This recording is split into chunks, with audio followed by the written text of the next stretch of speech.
Hello Age of Wonderites, and welcome back to the next series where we're talking about the classes. And I'm playing as Rig, who's not an Archdruid, with a randomly generated wacky looking leader. So the first leader is Archdruid, first class, and we're going to start off with combat spells. Okay, so Revive Instincts. All of the enemies' mounts become feral for 2 turns, and their feral mounts suffer minus 12 movement points. If you think of a lot of units like, what's it, 28 movement points, you're effectively almost cutting it in half, so that's very strong. Root Spears.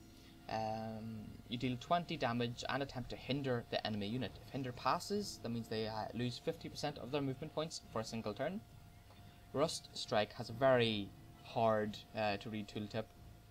Basically, if you target an armored unit, they suffer minus 2 defense, or if you target a machine, it takes 20 damage, and you attempt to deteriorate it until the end of combat.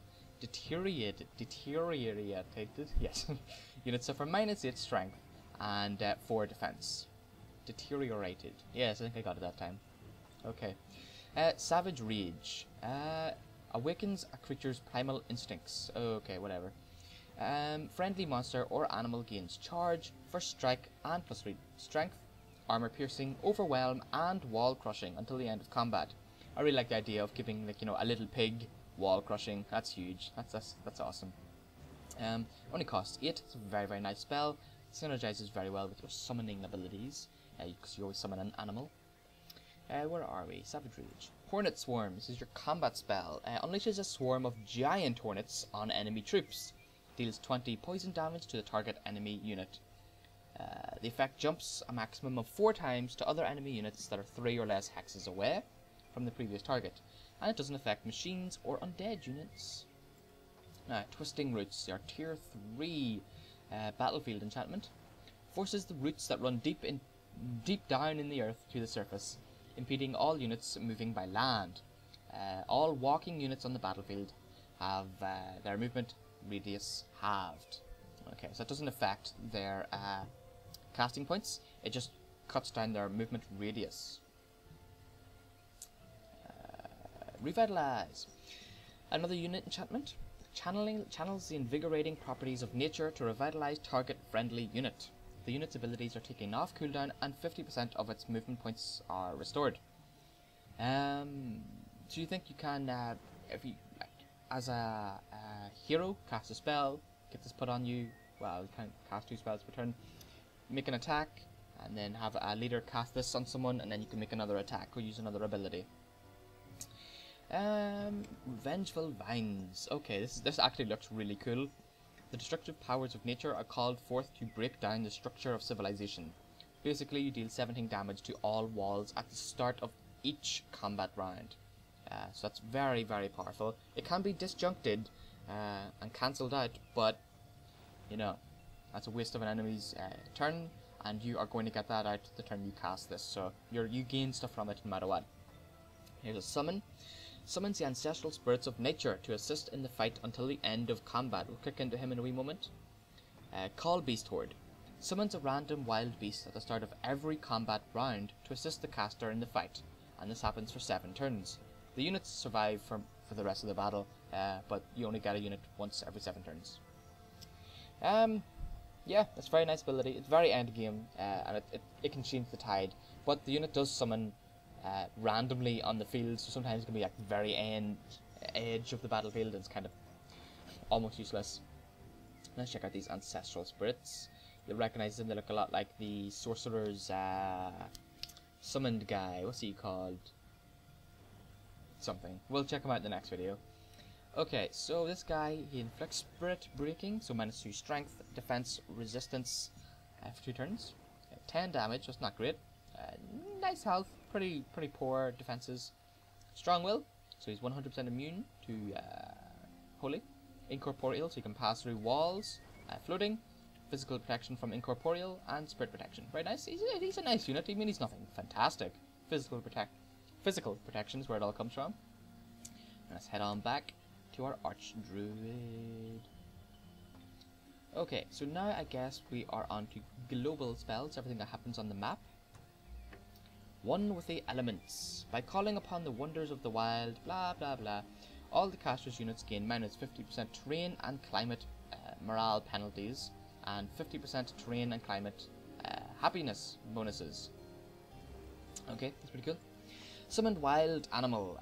So you can summon any animal, any tier 1 animal creature with the animal stat. Costs 40 mana, so at the start of the game we're talking maybe 2 turns, and the animals cost 6 per turn to upkeep. Okay. Fertile Domain. The sleeping land is awakened. Okay. Boosts the population growth of a target city by the caster by 200 people. So that means we can't give this to an ally. It's only on a city that we own. Summon Eldritch Animal. This summons a different type of animal. Basically, you're talking a little bit higher tier. Eldritch animals are stronger. Insect Plague. A swarm of all-devouring insects forces the local population indoors. Target enemy city suffers minus 25% production. That's very good. So basically, you bring a scout up, drop this on the city, and then just run your scout away, and they'll have that plague for quite a while. Sunburst. Deals 15 fire damage to the target enemy army. So this is one of the very few world spells. You can just drop it on the enemy. Poison Domain. Another city enchantment. All enemy units are poisoned and receive 8 poison damage every turn they are within the enchanted city's domain, and not just on the city but in the domain. Poison units also suffer minus 2 strength, defense and resistance. It's a very strong ability. Now, summon gargantuan animals, talking like trolls and things here. It costs quite a bit, and they cost 18 upkeep. Wild Growth. Infuses them. Target hexes are instantly converted into dense vegetation, so anyone who likes dense vegetation, maybe elves and things. Thorn Hedge Walls is very nice. And let's see, where does it start? Okay, enemy units moving through it in tactical combat suffer 8 physical damage and have a chance to be entangled. So entangled units can't do anything. Can't move, attack or retaliate. 18 per turn. And you cast it on your city, so whenever your city is invaded.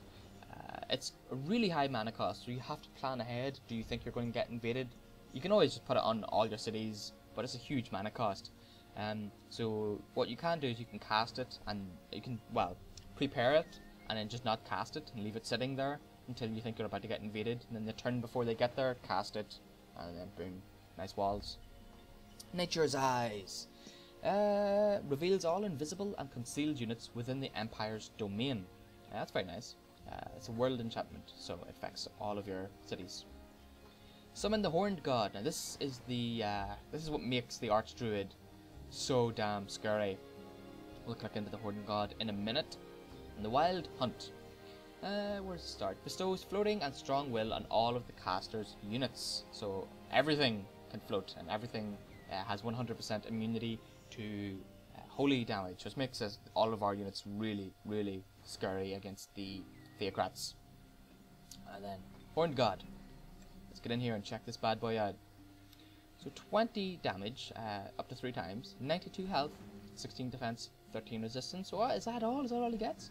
He can befriend animals, he can call down a lightning strike, and this has the extreme range. Only 2 abilities have this. And it hurts everything in a 1 hex radius, so you're talking the central hex. So the central hex plus everything around it. Okay, let's bring that back up. Oh, I've got to go back to the Horned God now. There he is. And he has charge, he's strong will, night vision, wall crushing. He's a giant, so he's got tons of immunities, and he also gets really nice level ups. So he's a really, really strong unit. Also with spirit protection, shock protection, and frost protection, he's really kind of defended. So he's a scary high tier unit to look out for. Let's get back into the Archdruid and finish him off for his Empire upgrades. Now then, Producer Hunter is building the Archdruid unit. Now, I'll click into all these guys at the end. Now then, let's see. Summoned units require minus 25% mana upkeep, and animal and monster units require minus 25% gold upkeep. That's nice. Hunter's Finesse. Archers receive inflict bleeding wounds. Bleeding wounds means they take extra damage per turn. Treasure sites within the Empire's domain generate an additional 5 research. All the caster's animal and monster units receive mind control immunity and +2 resistance. There's another one of our summons. Archer and support units receive +8 movement. Favoured enemy dragon. I've never seen this one before. Ranged troops specialise in hunting dragons. Archer and support units receive Dragon Slayer.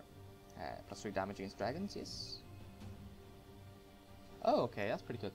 So researching one of these makes the other 2 unavailable to you. So you can either go for dragon slaying, giant slaying for your ranged troops, or monster slaying. That sucks. It'd be cool to have them all. Oh well. So let's go in and check out the hunter. So short bow. If you were playing as elves, this would become a longbow instead of a short bow. And longbow is just better. Longbow also doesn't take any penalty from maximum range. Melee strike, very good. Befriend animal. Forest concealment, so invisible while in forests. Mariner, so you don't take that -4 strength when you're embarking. I guess there's not really much else to say. Very mediocre stats. But it's your, like, you know, tier 1, one of your low tier units. Go back. Archdruid. I think there's only one more, maybe 2. And then we'll be done with these guys. Let's look at my tier. We've got the hunter. Produce shaman. Is there another one, just so we know? No, there's not. Okay. This one's much better. So he's got poison bolts. He has entangling touch, and his 11 potency, but it's casted against defense with the shield icon. And entangled units can't do anything. Befriend animal again. Mountain concealment. That's very nice. You never expect an attack coming from the mountains. Wetland concealment, mind control immunity, true sight, and blight protection. So he's a very nice unit. Got very good defenses, very nice health. For the tier, I think he's tier 2, maybe tier 3. Yeah, he's a very good unit. So yep, that's the Archdruid covered, guys. Next we'll be doing, let's see, Archdruid Dreadnought. Very good. So I'll see you guys there.